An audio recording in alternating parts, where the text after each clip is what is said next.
ಆಂಧ್ರದ ಕರ್ನೂಲ್ ಬಳಿ ಭೀಕರ ಬಸ್ ದುರಂತ ಸಂಭವಿಸಿತ್ತು. ಬಸ್ ಚಾಲಕ ಮಿರಿಯಾಳ ಲಕ್ಷ್ಮಯ್ಯ ಬಂಧನವಾಗಿದೆ. ಆಂಧ್ರದ ಕರ್ನೂಲ್ ಬಳಿ ಭೀಕರ ಬಸ್ ದುರಂತ ಸಂಭವಿಸಿತ್ತು. ಬಸ್ ಚಾಲಕ ಮಿರಿಯಾಳ ಲಕ್ಷ್ಮಯ್ಯ ಬಂಧನ ಆಗಿದೆ. ಬಂಧಿತ ಚಾಲಕ ಲಕ್ಷ್ಮಯ್ಯ ಪಲ್ನಾಡ್ನ ನಿವಾಸಿಯಾಗಿದ್ದ. ನಕಲಿ ಅಂಕಪಟ್ಟಿಯನ್ನ ನೀಡಿ ಡ್ರೈವಿಂಗ್ ಲೈಸೆನ್ಸ್ ಕೂಡ ಪಡೆದಿದ್ದ ಎಂಬ ಮಾಹಿತಿ ಸದ್ಯಕ್ಕೆ ಲಭ್ಯ ಆಗಿದೆ.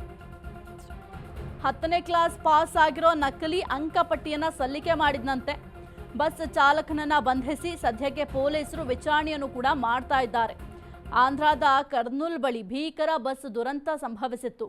ಈ ಒಂದು ದುರಂತಕ್ಕೆ ಸಂಬಂಧಪಟ್ಟಂತೆ ಚಾಲಕನನ್ನ ಈಗ ಸದ್ಯಕ್ಕೆ ಅರೆಸ್ಟ್ ಕೂಡ ಮಾಡಲಾಗಿದೆ. ಲಕ್ಷ್ಮಯ್ಯ ಪಲ್ನಾಡ್ನ ನಿವಾಸಿಯಾಗಿದೆ ಎಂಬ ಮಾಹಿತಿ ಕೂಡ ಸದ್ಯಕ್ಕೆ ಲಭ್ಯ ಆಗಿರುವಂಥದ್ದು. ಇನ್ನು ನಕಲಿ ಅಂಕಪಟ್ಟಿಯನ್ನು ನೀಡಿ ಡ್ರೈವಿಂಗ್ ಲೈಸೆನ್ಸ್ ಅನ್ನ ಪಡ್ಕೊಂಡಿದ್ದ ಎಂಬ ಮಾಹಿತಿ ಕೂಡ ಈ ಒಂದು ಸಂದರ್ಭದಲ್ಲಿ ಸದ್ಯಕ್ಕೆ ಲಭ್ಯ ಆಗ್ತಾ ಇದೆ.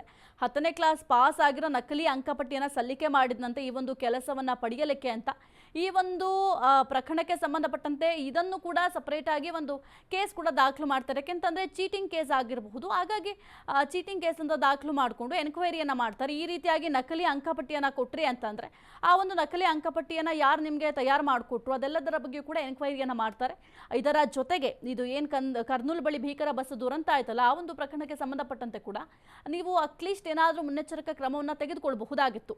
ಯಾಕೆಂತಂದ್ರೆ ಬಸ್ನಲ್ಲಿ ಬೆಂಕಿ ಕಾಣಿಸ್ಕೊಂಡಿದ್ದ ತಕ್ಷಣ ಸ್ವಲ್ಪ ಬೆಂಕಿ ಅಲ್ವಾ ಅಂತ ನೆಗ್ಲೆಕ್ಟ್ ಮಾಡುವುದರ ಬದಲು ಬಸ್ನಲ್ಲಿ ಇದ್ದಂಥವರೆಲ್ಲರನ್ನೂ ಕೂಡ ಸೇಫ್ ಮಾಡುವ ಕೆಲಸವನ್ನ ಮಾಡಬಹುದಾಗಿತ್ತು ಅಥವಾ ಅವ್ರನ್ನ ಬಸ್ಸಿಂದ ಕೆಳಗಿಳಿಸುವ ಕೆಲಸವನ್ನು ಕೂಡ ಮಾಡಬಹುದಾಗಿತ್ತು. ಹಾಗಾಗಿ ಸದ್ಯಕ್ಕೆ ಇವರನ್ನ ಅರೆಸ್ಟ್ ಕೂಡ ಮಾಡಲಾಗಿದೆ. ವಿಚಾರಣೆಯನ್ನು ಕೂಡ ಪೊಲೀಸರು ಮಾಡ್ತಾ ಇದ್ದಾರೆ.